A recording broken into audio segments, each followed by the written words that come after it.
सबों को यीशु सहाय। आज का संडे स्कूल के आराधना को आरंभ करते हुए हम लोग गीत गाएंगे। साक्षीवाणी गीत नंबर 314।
महापवित्र विश्वास दर्पण को मान लेकर एक साथ यूं कहें। मैं विश्वास करता हूँ परमेश्वर पिता पर, जो स्वर्ग पृथ्वी का सर्वशक्तिमान सृजनहार है, और उसके इकलौते पुत्र अपने प्रभु यीशु ख्रीस्त पर, जो पवित्र आत्मा से गर्भ में आया, कुंवारी मरियम से उत्पन्न हुआ, पिलातुस पिलातुस की आज्ञा से दुख उठाया, क्रूस पर चढ़ाया गया, मार गया, गड़ा गया, पाताल में उतरा, तीसरे दिन मृतकों में से जी उठा, स्वर्ग पर चढ़ गया और परमेश्वर सर्वशक्तिमान पिता के दाहिने में बैठा है, जहाँ से वह जीवितों और मृतों का विचार करने को फिर आवेगा। मैं विश्वास करता हूँ पवित्र आत्मा पर, एक ही पवित्र क्रिस्तानी कलीसिया, पवित्रों की संगत पर, पापों की क्षमा, देखने जुटने और अनंत जीवन पर। Are you ready? Oh yes, yes, yes.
तो बच्चों, आप सब कैसे हैं? उम्मीद है आप सब ठीक होंगे। इस लॉकडाउन में हम अपने संडे स्कूल को नहीं जा पा रहे, जिससे हमारी संडे स्कूल सिलेबस पूरी नहीं हो पा रही, पर कोई बात नहीं, हम अपना संडे स्कूल सिलेबस घर बैठे पूरी कर सकते हैं कुछ इंटरेस्टिंग वीडियो के जरिए से।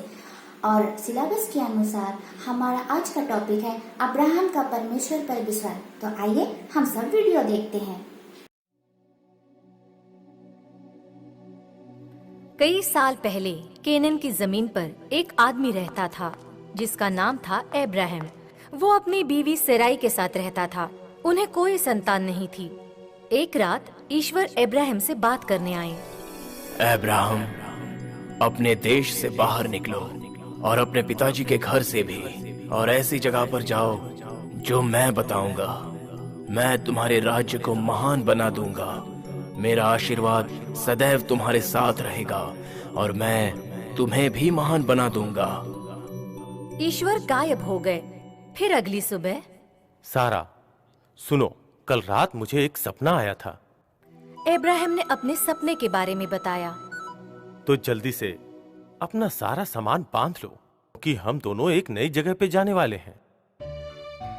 इब्राहिम ने अपना सारा सामान बांधा और उसकी बीवी सराई, उसके भाई के बच्चे, अपने सभी सेवक और अपने सारे जानवरों को लेकर एक नई जगह के लिए निकल पड़ा। इब्राहिम और उसके परिवार ने बहुत सारे गांव और शहरों के बीच से गुजरकर काफी दूरी तय की। जब वो मोरे के प्लेन पर पहुँचे, ईश्वर फिर से प्रकट हुए और बोले, मैं ये जमीन तुम्हारे बच्चे को देता हूँ। पर मेरे ईश्वर, मेरी कोई संतान नहीं है। आकाश की ओर देखो, तारों से बोलो, अगर तुम उन्हें गिन सको तो बात बदल सकती है। इब्राहिम को समझ में नहीं आया कि ईश्वर क्या कहना चाहते हैं, क्योंकि उसकी खुद की कोई संतान नहीं थी, पर उसे ईश्वर पर पूरा भरोसा था। हे ईश्वर, मुझे आप पर विश्वास है। इब्राहिम ने ईश्वर पर भरोसा किया और ईश्वर ने उस भरोसे का सम्मान रखा। अब सराई, जो इब्राहिम की बीवी थी, उसकी कोई संतान नहीं थी। सराई ने अपनी नौकरानी हगर को बुलाया। बताइए, आपने मुझे क्यों बुलाया? मैं तुमसे एक विनती करना चाहती हूँ। हाँ, बताइए ना। तुम अब्राहम से निकाह कर लो। बड़ी मेहरबानी होगी अगर तुम उसके बच्चे की माँ बनो। हगर इब्राहिम की बीवी बनने के लिए तैयार हो जाती है, पर जैसे ही हगर बीवी बन जाती है, वो सराय की बिल्कुल इज्जत नहीं करती। अब वो मेरी इज्जत नहीं करती। मैं हगर से बहुत नाराज हूँ। एक दिन जब सराय ने हगर को बुलाया, मैं आज से तुम्हारी कोई बात नहीं मानूंगी। जैसा तुम कहोगी वैसा मैं बिल्कुल नहीं करूंगी। हगर उसकी बेइज्जती करती है। मुझे अब नौकरानी बने रहना पसंद नहीं है। मैं ये जगह छोड़ दूंगी। तो हगर रेगिस्तान की ओर चली जाती है। रेगिस्तान में हगर नदी के फव्वारे के पास बैठी हुई थी और तभी ईश्वर का फरिश्ता प्रकट हुआ। सुनो हैगर, तुम कहाँ जा रही हो? मैं सराय से दूर भाग आई हूँ। तुम सेरा के पास वापस जाओ। तुम्हें एक लड़का होने वाला है। तुम उसका नाम आइजैक रखो। फरिश्ते के कहे मुताबिक हेगर सराय के पास वापस जाती है। महीने गुजर गए और हगर को एक बेटा हुआ जब इब्राहिम 86 साल के थे। मुझे खुशी है कि मेरा बेटा हुआ है। मैं इसका नाम रखूंगा प्यारा इस्माइल। वक्त बीतता गया और जल्द ही इब्राहिम 99 साल के हो गए। ईश्वर इब्राहिम के सामने प्रकट हुए, जैसा पहले कई बार हो चुका था। मैं हूँ सबका ईश्वर। मैंने वादा किया था कि तुम बहुत सारे राज्य के पिता बनोगे। आज से तुम्हारा नाम होगा अब्राहम और तुम्हारी बीवी सारा को सरहा बुलाया जाएगा। मैं उसे एक बेटा वरदान में देता हूँ। आप हमें एक बेटा देने वाले हैं? ये नामुमकिन है। मैं 100 साल का हो चुका हूँ और मेरी बीवी 90 साल की हो चुकी है। क्या ये मुमकिन है? सरा तुम्हारी बीवी, उसे एक बेटा होगा और तुम उसका नाम आइजैक रखोगे। मैं उसके साथ सौदा करूंगा और उसे बहुत सारी जमीनें दूंगा और तुम्हारे दूसरे बच्चे के लिए, इस्माइल के लिए, मैं उसे भी आशीर्वाद दूंगा। उससे तुम्हें 12 और महान राजकुमार मिलेंगे, पर मेरा सौदा आइजैक के साथ ही होगा। समझे? इब्राहिम अपने तंबू के दरवाजे पर बैठे हुए थे। कुछ दिनों बाद एक दिन जब दोपहर हो गई थी और सूरज बहुत गर्म था, उसने ऊपर देखा और समझा कि 3 लोग उसके सामने खड़े थे और वो समझ गया कि वो ईश्वर के मैसेंजर थे। कृपया करके अंदर आइए।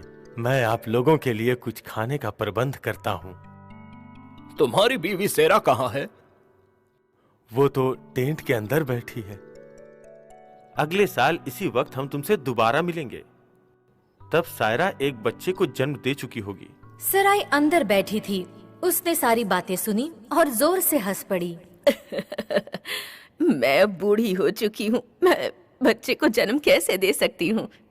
हंस क्यों रही हो सेरा? क्या ईश्वर ये बिना सोचे समझे कर रहे हैं?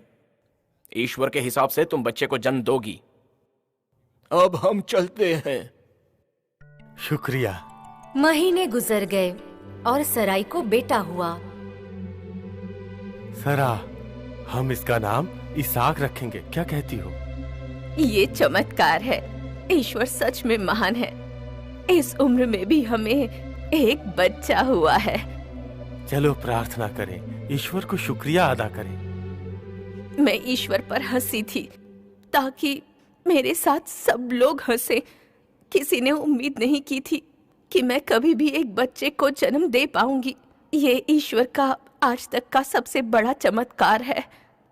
अगर ईश्वर कोई वादा करते हैं तो उसे पूरा जरूर करते हैं। ईश्वर के लिए कुछ भी मुश्किल नहीं।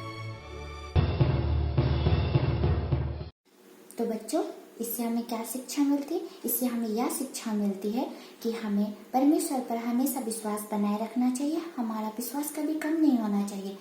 विश्वास के कारण ही हम अपने अनगिनत और कठिन से कठिन कार्य को सरलता से पूरी कर सकते हो। उम्मीद है आप सबको ये वीडियो अच्छा लगा हो। तो चलिए हम प्रभु की प्रार्थना को एक साथ उच्चारण करें और आप सब भी मेरे साथ प्रभु की प्रार्थना को कहें। हे हमारे पिता, तू जो स्वर्ग में है, तेरा नाम पवित्र किया जावे, तेरा राज आवे, तेरी इच्छा जैसे स्वर्ग में वैसे पृथ्वी पर भी हुए।